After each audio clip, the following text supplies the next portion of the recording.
So the Parshas Nitzavim starts off with Moshe telling the people about all the punishments that are going to befall them for straying away from Hashem. Very, very graphic. It says that when the people of the world will ask, why was your land destroyed? Chas v'shalom. Why was it destroyed? So you say, Al asher azvud brit Hashem elokei avotam. So we'll say it's because we left the covenant with Hashem. We didn't live up to our end of the agreement. Vayelch, we went and we worshipped Elohim achirim, idolatry, other gods. And Hashem got angry and he took out his anger on the land, on us and on the land. But then, of course, Moshe Rabbeinu doesn't leave it all, doom and gloom, depressing, but rather he says, after all these things will come upon you, the brachot, the good and the bad. So then it says that Hashem will, he promises, that we will come back to him from the four corners of the earth. We'll do teshuva, we'll come back, we'll listen to Hashem, and then Hashem will bring us back and bring Mashiach. So this is like a promise, not to despair. It's very important now as well, not to despair, even though we see, we read about this, Gofrit, it's amazing, Gofrit v'melech, Sreifa kol arza, and we see that major portions of the north are burning, and there's literally Gofrit v'melech raining down, there's missiles and there's fires. But Moshe Rabbeinu consoles and says, but don't worry, there'll be a bright future, you'll do teshuva. The antidote, the answer to all of our problems is teshuva. And the Torah tells us afterwards in the sixth aliyah, Ki ha-mitzvah zot asher anochi mitzavcha hayom, don't think that teshuva, there's a machlokes whether Ki ha-mitzvah zot is referring to Torah or whether it's referring to teshuva, but it's both. Because it's referring to the themes of Nitzavim. Nitzavim is talking about Torah and it's talking about teshuva. And he says that you'll come back, you'll do teshuva. You'll say it's hard, it's too difficult. He says, no, the mitzvah of teshuva is not difficult. He says, lo nifleiti, it's not something that you need a miracle to do. Lo nifleti, you don't need a miracle to do teshuva. It's not far, it's not in the heavens, it's not across the oceans that you have to build stairways to heaven or boats to the end of the earth to go and get it, but rather, ki karav elecha davar ma'od. If we understand like the Ramban is referring to teshuva, he's saying because teshuva is very close to you, it doesn't cost money. It's beficha b'vav chalasoisa. It's cheaper than running. Okay, running, they say, is like one of the cheapest sports because all you have to do is buy a pair of shoes. They didn't tell us that every single week another shoe comes out, right? You have to buy those. But if you're okay with just, right, if you're okay just with one pair like Ami is, so then it's one of the cheapest sports. But there's something even cheaper than running. That's teshuva. You don't have to buy any shoes to do teshuva. You don't have to buy anything. You don't have to buy lulav and etrig to do teshuva. You don't have to buy tefillin to do teshuva. It's beficha. If you have a mouth and you have a heart, you're all set. Those are the props that you need to do teshuva.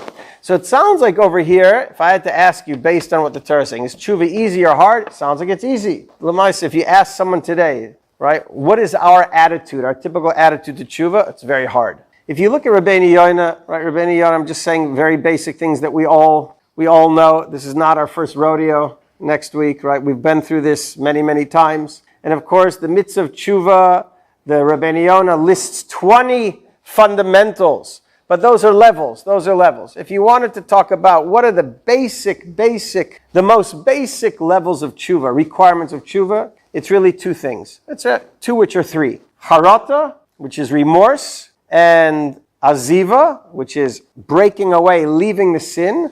And then there's vidui. But vidui is actually merely the verbal expression of your charat and your aziva. What is vidui? Vidui is, the mitzvah of vidui, as the Rambam explains, is that take what's in your heart. Teshuva starts in the heart. Take what's in your heart and express it. Just articulate it in words. That's what vidui is. The real two components of teshuva are charata and aziva. Now, if you think to yourself, if there is a hard part, if there's a hard component, which of the two components is the challenging one? Aziva, leaving the sin. Because harata is very easy. What is harata?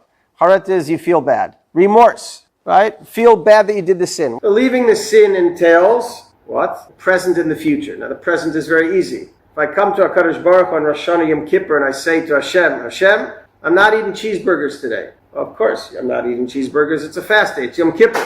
That's not aziva. Aziva means that I could say to Hashem, tomorrow I'm not going to eat a cheeseburger, and next month I'm not going to eat a cheeseburger, and next year I'm not going to eat a cheeseburger. Okay? So that's actually easy for me because I don't desire cheeseburgers, and therefore I don't have to do teshuva for cheeseburgers. But let's say that I have a sin that my whole life, or whatever, either now or for long term, has been something that I've had trouble with. Lashon hara, whatever it might be, looking at inappropriate things, reading inappropriate material, flirting with people that I'm not supposed to, whatever it might be.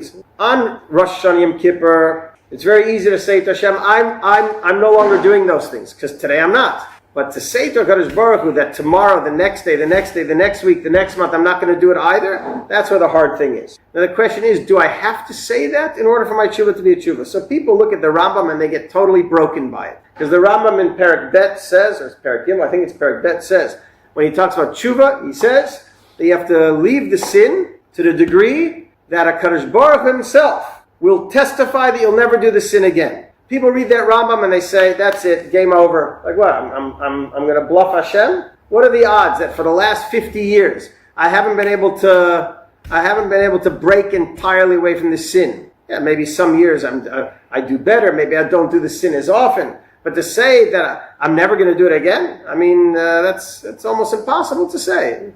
You know, I mean, I could say the words, and I might mean it. I might mean it at the time. On Yom Kippur, I could really mean sincerely, Hashem, I never want to do it again. But can I guarantee him that I never will do it again? Probably not. And therefore, some people look at this Rambam and they say, if the Rambam is saying that if Hashem cannot testify that I'll never do it again, so then the tshuva is nothing. Then that's not a ziva zacher. If I don't have a ziva zacher, I've got nothing.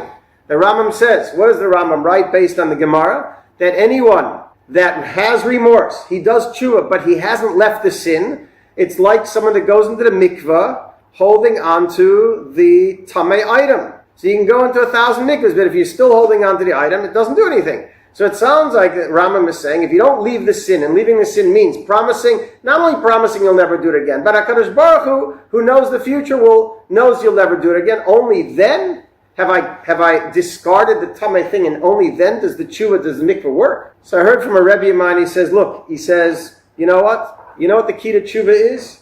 Find all the kulas you can. Find all the leniencies. He says a beautiful idea. He says that the Chazon Ish, when he came here, and it was the end of the 1800s, beginning of the 19th century, when it was very, very hard, almost impossible to keep Shemitah here. So he said, you know what? He said, hold on to every lenient opinion that you could find, go with that. Because that's the only chance that maybe Klal Yisrael will keep Shemitah. But if you go with the Chumras, you'll never do it. So my Rebbe says the same thing with tshuva. He says, the Rambam seems to be very, very severe on this topic. So don't go with the Rambam. Go with Rabbeinu Yona. Rabbeinu Yona doesn't say that you have to be, that your tshuva is only worthwhile if from here until the end, till 120 years old, you never do it again. If in 30 years' time you do Avera once, retroactively it's not a tshuva. I don't think that's what the Rambam meant either. But even if you think that's what the Rambam means, don't get despair. Don't let it break your spirit. So go with the Rabbeinu Yona. Rabbeinu Yona doesn't say that. Rabbeinu Yona says, Aziva Sechet means resolve. You have to resolve not to do it again. And if you do it again, then it's a new slate. What happens? The beauty of tshuva is that HaKadosh Baruch Hu wipes the slate clean every year. He wipes the slate clean every year. But what do you have to do? You have to turn on the machine. It's a washing machine. Obviously, the Rabbeinu Yona writes, the more detergent you put into the washing machine, the cleaner the garment will be. But any type of cycle, no matter how little soap you put in, and even if it's a 15-minute cycle and not a 2-hour cycle, will clean the garment to some degree. There will be tshuva. You just have to turn on the machine. And how do you turn on Yom Kippur? By doing tshuva. There has to be some type of a leaving of the sin, or else you're still holding on to the tumah, and then tshuva doesn't work at all. But you don't have to go as extreme as the Rambam's concept.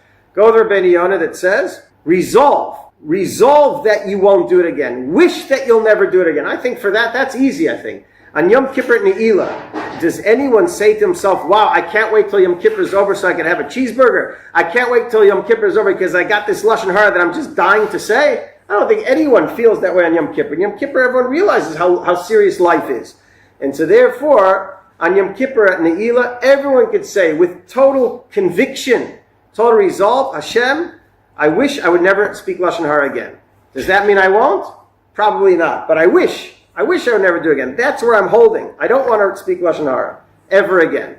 And so according to Rabbeinu Yona, that's tshuva. and therefore we can all get a kapara on Yom Kippur. So rather than focus on the difficult aspects of tshuva to keep, focus on the easy aspects of tshuva, latch onto that, and if we do that type of tshuva, HaKadosh Baruch Hu will give us a kapara and a ksiva chsimat tova.